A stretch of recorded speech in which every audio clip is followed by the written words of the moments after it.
અંકલેશ્વર ગણેશ સમિતિ દ્વારા ગણપતિની પ્રતિમાઓનું નર્મદા નદીમાં વિસર્જન કરવા દેવામાં આવે તે અંગે કલેક્ટરને આવેદનપત્ર પાઠવવામાં આવ્યું, જેમાં આગામી 7 સપ્ટેમ્બરના રોજથી શરૂ થઈ રહેલ ગણેશોત્સવ નિમિત્તે ગણેશ ભક્તો દ્વારા ખૂબ જ આસ્થા અને લાગણી સહ વિવિધ ગણેશ મંડળો અને વ્યક્તિગત ધોરણે શ્રી ગણેશજીની મૂર્તિઓનું સ્થાપન થવા જઈ રહ્યું છે.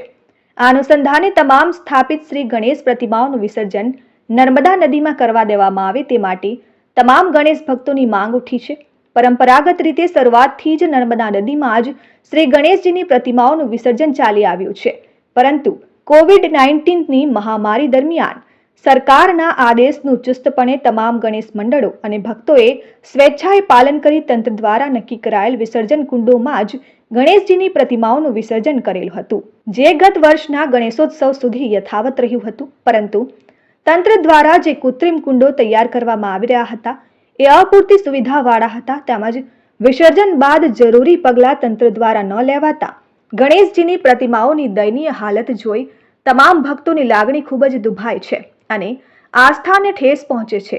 આ અનુસંધાને વારંવાર લાગતા વળગતા અધિકારી તેમજ વિભાગને પૂરતી અને સંલગ્નિત ફરિયાદ અરજીઓ લેખિત તથા મૌખિક રીતે ગણેશ ભક્તો દ્વારા કરવામાં આવેલ છે, પરંતુ તંત્ર દ્વારા કોઈ જવાબ આપવામાં આવ્યો ન હતો. ત્યારે આવનારા ગણેશોત્સવ દરમિયાન ગણેશ ભક્તોને ગણેશ પ્રતિમાઓનું વિસર્જન નર્મદા નદીમાં કરવામાં છૂટ આપવામાં આવે અને એ માટે તંત્ર દ્વારા વિસર્જનની જરૂરી વ્યવસ્થાઓ કરવામાં આવે તેવી માંગ કરવામાં આવી હતી.